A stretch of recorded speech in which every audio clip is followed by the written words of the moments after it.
Hi everyone. இன்னைக்கு நம்ம மூச்சு பயிற்சி எப்படி பண்ணணும் அப்படிங்கிறத தாண்டி நம்ம ரெகுலராக எப்படி ப்ரீத்திங் ஒர்க் பண்ணணும் அப்படிங்கிறத பற்றி பார்ப்போம். ஏன்னா இங்கே நிறைய பேர்த்துக்கு எப்படி மூச்சை உள்ளே இழுக்கணும், எப்படி மூச்சை வெளியே விடணும் அப்படிங்கிற அந்த மெத்தடே தெரியாமல் இருக்குது. It's not method.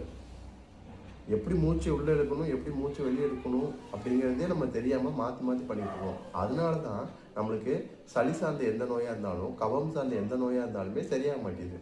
உடம்புல இருக்க சூடுகளுமே சில நேரத்தில் நமக்கு சரியாகாமல் இருக்கிற காரணம் இந்த மாதிரி நம்ம பண்ணுறது தான். எல்லாரும் என்ன பண்ணுறோம் அப்படின்னா, மூச்சு உள்ளே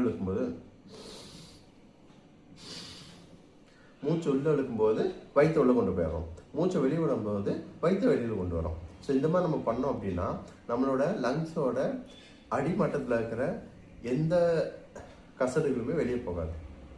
ஸோ அந்த காற்று தான் அதை க்ளீன் பண்ணும். நல்ல ஒரு விஷயம் புரிஞ்சுக்கோங்க, நம்ம எப்படி பாத்திரத்தை அண்டாவெல்லாம் உள்ளே போய் க்ளீன் பண்ணுறோம், அந்த மாதிரி அந்த காற்று லங்ஸோட கீழ்மட்டம் வரைக்கும் போயிட்டு வரணும்.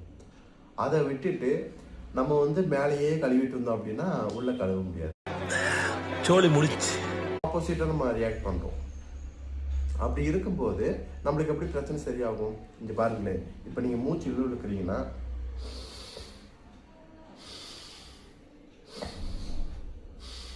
இந்த மாதிரி தான் இருக்கும். ஆளை பார்த்தா டம்மி பீஸா இருக்க, பயங்கரமான ஆளா இருக்கேடா. இந்த வீடியோவில் நம்ம அதை எப்படி சரியாக பண்ணுறது அப்படிங்கிறத பார்க்கலாம். சரிங்களா? இப்போ நம்ம மூச்சு உள்ளே இழுக்கிறோம் அப்படின்னா நம்மளோட மூச்சு உள்ளே போகும்போது நம்மளோட வயிறு என்ன ஆகணும் அப்படின்னா பெருசாகணும். ஓகேங்களா? லைக் ஒரு பலூனில் காற்று உள்ளே போச்சு என்ன ஆகும்? வயிறு, அந்த பலூன் பெருசாகும். காற்று வெளியே போச்சு அப்படின்னா வயிறு சுருங்கும். அந்த மாதிரி தான். ஆனால் நம்ம எல்லாம் என்ன பண்ணிட்டு இருக்கோம்னா, காற்று உள்ளே போகும்போது வயிற்றை சுருக்கிறோம், காற்று வெளியே வரும்போது வயிற்றை பெருசு பண்ணுறோம். அப்படி நம்ம இருந்தோம் அப்படின்னா நம்ம பயிற்சி போகலாம்.